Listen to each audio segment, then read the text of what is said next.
Hello student. और आज भाई मैं पंप्स का सेकंड लेक्चर लेके आया हूँ आपके लिए। ठीक है, तो पिछले लेक्चर भाई हमने कहाँ तक कवर कर लिया था, मतलब रेसिप्रोकेटिंग पंप की वर्किंग तक कवर कर लिया था। तो रेसिप्रोकेटिंग पंप में भाई एक पॉइंट छूट गया था कि एक पॉइंट क्या था कि जो रेसिप्रोकेटिंग पंप होता है ना वो क्या होता है, हाई हेड तथा लो डिस्चार्ज पंप होता है। ये क्या कह सकते हैं, जो रेसिप्रोकेटिंग पंप क्या होता है,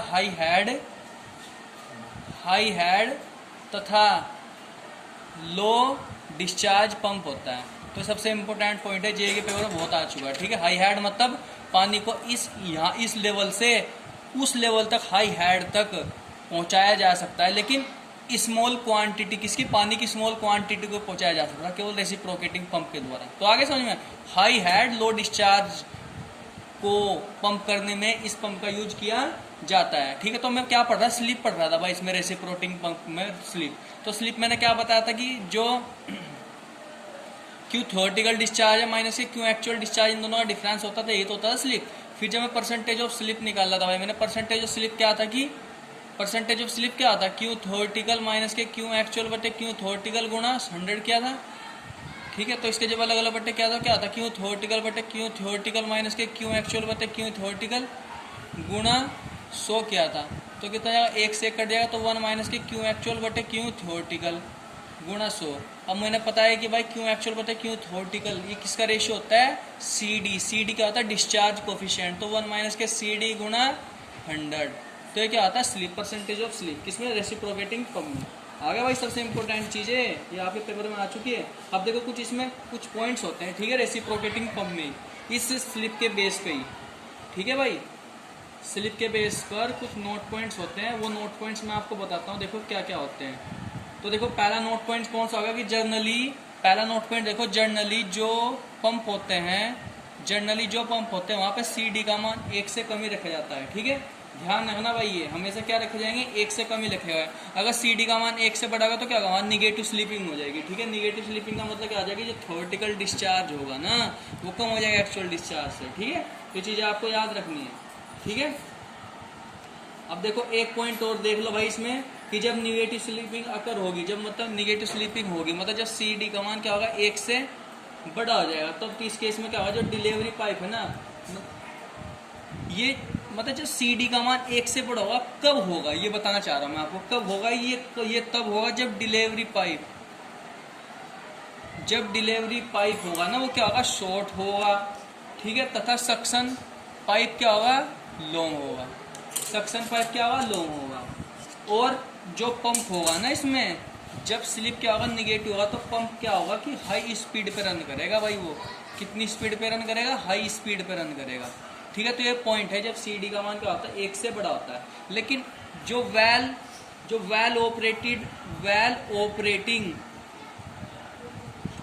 ऑपरेटिंग जो रेसिप्रोकेटिंग जो पंप होता है ना, उस केस में जो परसेंटेज ऑफ स्लिप लिया जाता है कितना रहता है, 2% लिया जाता है। ठीक है, तो ये चीज़ आपको याद रखनी है। ठीक है, आगे समझ में, चलो यहाँ तो आपके समझ में आ गया। तो अब देखते हैं कुछ वर्क डन, मतलब रेसिप्रोकेटिंग पंप द्वारा कितना वर्क डन किया गया। नेक्स्ट टॉपिक लिख लो भाई, work done by reciprocating pump. Work done मतलब पावर, ये तो कह सकते हैं वर्क मतलब पावर। तो ध्यान, चलो पहले कौन सा केस बताया था भाई मैंने, सिंगल एक्टिंग रेसिप्रोकेटिंग पंप। तो इस केस में मतलब कितना वर्क किया, मतलब पानी को एक लेवल से दूसरे लेवल पर पहुंचाने में रेसिप्रोकेटिंग पंप ने कितना वर्क किया। ठीक है, या हम क्या कह सकते हैं कि थ्योरेटिकल पावर कितनी लगाई, किसने, पंप ने, पानी को एक लेवल से दूसरे लेवल पर पहुंचाने के लिए। तो ध्यान रखना भाई। ठीक है, तो पावर कितनी हो जाएगी, गामा इंटू क्यू थ्योरेटिकल।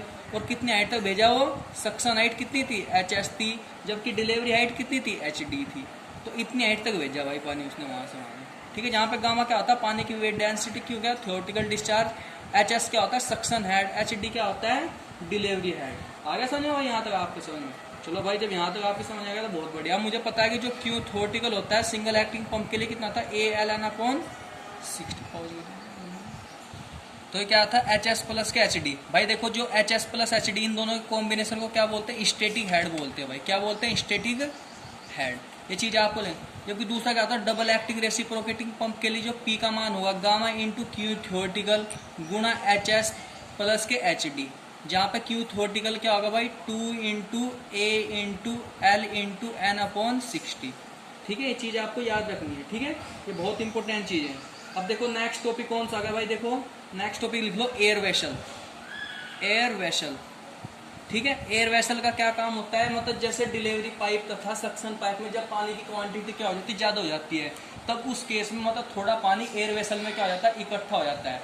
या एयर वेसल में स्टेप से क्या होगा कि अगर दोनों पाइप में क्या होगा, हवा आ गई, ठीक है, तो हवा क्या होती है एयर वेसल के द्वारा क्या होती है, रिमूव हो जाती है। ठीक है, तो ध्यान रखना भाई, एयर वेसल को हम कहाँ पे माउंटेड करते हैं, मतलब कहाँ पे लगाते हैं इसे को, इसे डिलीवरी पाइप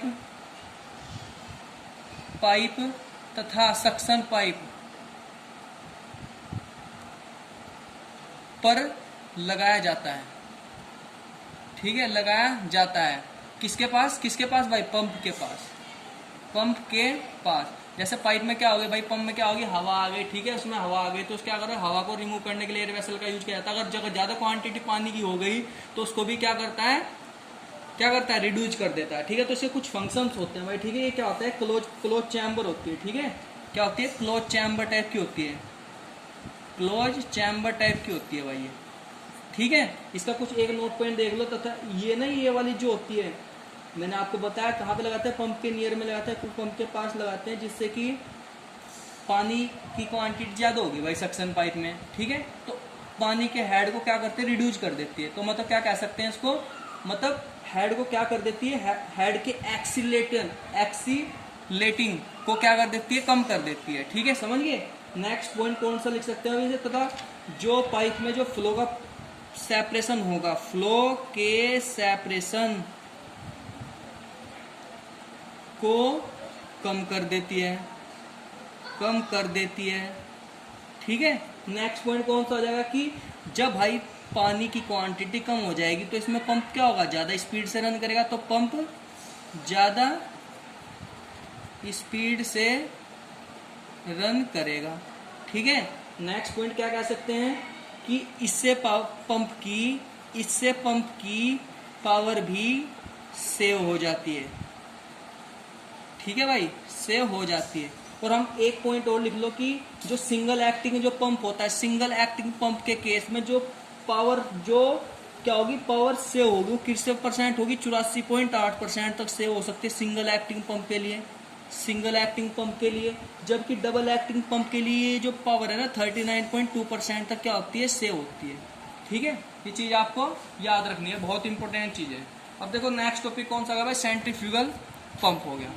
ठीक है, नेक्स्ट टॉपिक कौन सा हो गया, तो नेक्स्ट टॉपिक कौन सा है भाई हमारा, सेंट्रीफ्यूगल पंप।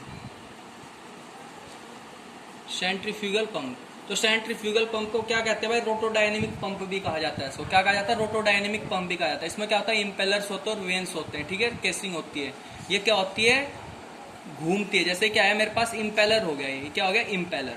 ये पूरा टर्म, ये पूरी चीज क्या होती है, इम्पेलर होता है ये, इसको क्या बोलते हैं, इम्पेलर।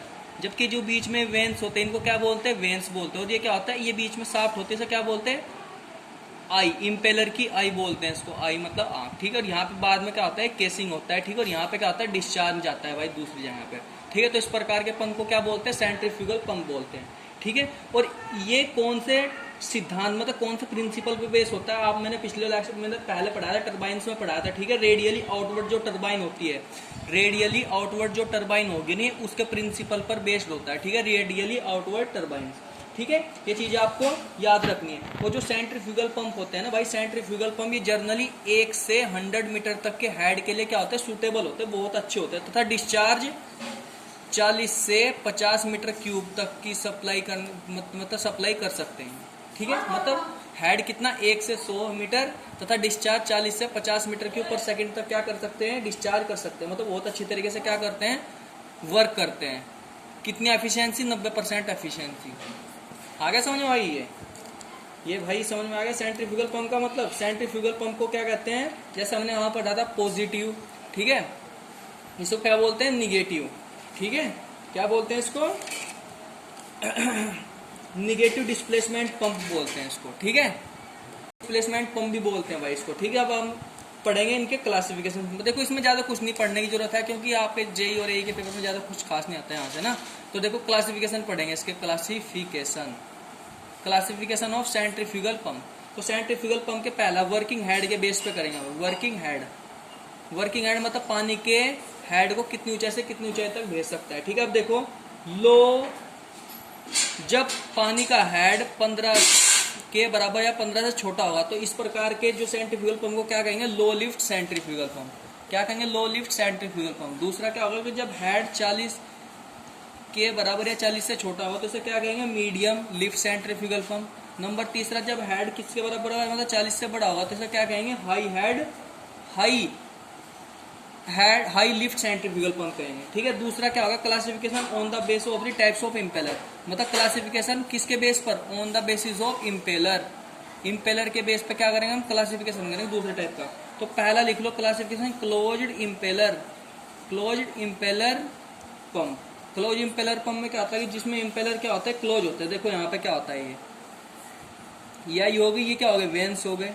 ये क्या होगा, इम्पेलर है, पूरा इम्पेलर। ठीक है, अब इस इम्पेलर को मैंने क्या कर दिया, क्लोज कर दिया यहाँ से। ठीक है, ये बाद में ये बाहर क्या लगा दी मैंने, यहाँ पर केसिंग लगा दी।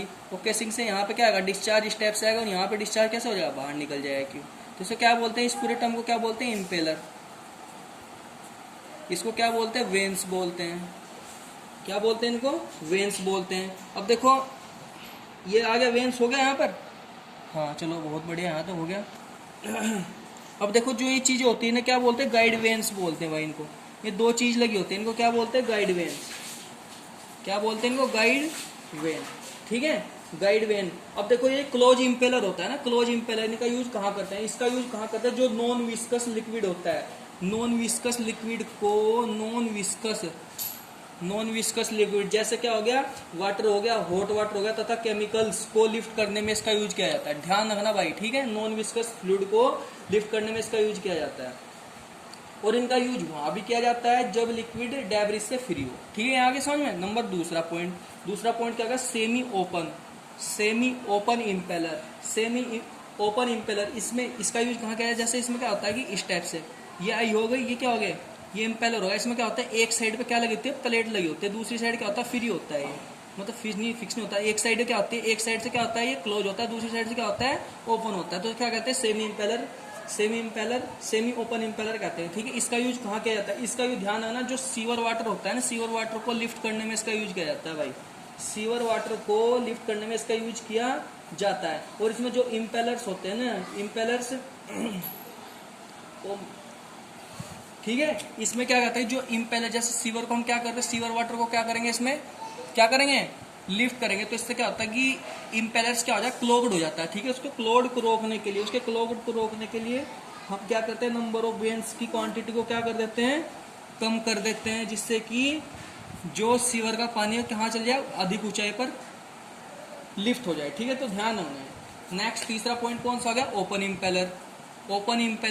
ओपन इम्पेलर क्या होता है कि इसका यूज कहाँ किया जाता है, इसका यूज ध्यान रखना, बहुत इंपॉर्टेंट पॉइंट है। ठीक है, जब इसका यूज उस पानी को लिफ्ट करने में किया जाता है जिसमें सैंड, सिल्ट तथा डेब्रिस मिले हो। ध्यान रखना भाई, बहुत इंपॉर्टेंट पॉइंट है। ठीक है, जिसमें सैंड, सिल्ट तथा डेब्रिस, पेबल्स क्या होते हैं, मिले होते हैं। ठीक है, उस पानी को लिफ्ट करने में ओपन इम्पेलर का यूज किया जाता है। ठीक है, नेक्स्ट देख लो, हेड्स, मतलब पंप्स में कितने हेड्स होते हैं, हेड्स इन पंप्स। तो पहला कौन सा हेड था, स्टैटिक हेड। तो ध्यान रखना भाई, स्टैटिक हेड किस का सम होता है, सक्शन हेड प्लस के डिलीवरी हेड का सम होता है। ध्यान रखना, पहला पॉइंट हो गया। दूसरा पॉइंट लिख लो भाई, मैनोमेट्रिक हेड क्या होता है, मैनोमेट्रिक हेड, इसको HM से डिनोट करते हैं भाई। तो HM ध्यान रखना, HS प्लस के HD प्लस के friction head in suction pipe plus के friction head in delivery pipe plus के एग्जिट लॉस कितना हुआ। ये क्या होगा, एग्जिट मतलब जो डिलीवरी पाइप में जो डिस्चार्ज एग्जिट होता है ना, तो उसमें जो पाइप जो फ्लो की वेलोसिटी VD का उसका तो ये होता है, इन दोनों सबका सम होता है, क्या होता है, मैनोमेट्रिक हेड। ये आपको बहुत इंपॉर्टेंट चीज याद रखनी है। ठीक है, बहुत इंपॉर्टेंट है। ठीक है, अब नेक्स्ट टॉपिक कौन सा हो गया, कैविटेशन। अब नेक्स्ट टॉपिक भाई हमारा क्या है, कैविटेशन। तो कैविटेशन क्या होता है, कैविटेशन मतलब क्या होता है, फॉर्मेशन ऑफ द बबल्स और कैविटीज इन द लिक्विड। और आगे समझो, मतलब जब लिक्विड में कैविटीज क्या होती है, फॉर्म हो जाती है। ठीक है, तो वहां पे क्या होता है, गड्ढा बन जाता है। ठीक है, तो इस प्रोसेस को क्या बोलते हैं, कैविटेशन बोलते हैं। और ये जनरली उस एरिया में उत्पन्न होता है जहां पर प्रेशर जहां पर प्रेशर क्या होता है, लो होता है, ध्यान रखना, जहां पर प्रेशर क्या होता है, लो होता है, अराउंड द इम्पेलर, मतलब इम्पेलर के अराउंड जब प्रेशर क्या होगा, कम होगा, तब वहीं पे उत्पन्न होता है भाई ये कैविटेशन। ध्यान रखना, बहुत इंपॉर्टेंट चीज है, ठीक है। तो इसमें क्या होता है कि जब ये कैविटेशन जनरेट होगा तो बबल्स क्या हो जाएगी, कोलैप्स हो जाती है, बबल कोलैप्स हो जाएगी, तो पंप के अंदर जो क्या होगा ना, शॉक वेव जनरेट हो जाती है, ठीक है, शॉक वेव जनरेट हो जाए, तो शॉक वेव जनरेट होने के कारण क्या होता है कि इम्पेलर तथा पंप भी क्या हो जाते हैं, डैमेज हो जाते हैं, ठीक है। तो इस प्रोसेस को, इस पूरे प्रोसेस को क्या बोलते हैं, कैविटेशन बोलते हैं। Okay guys, thank you.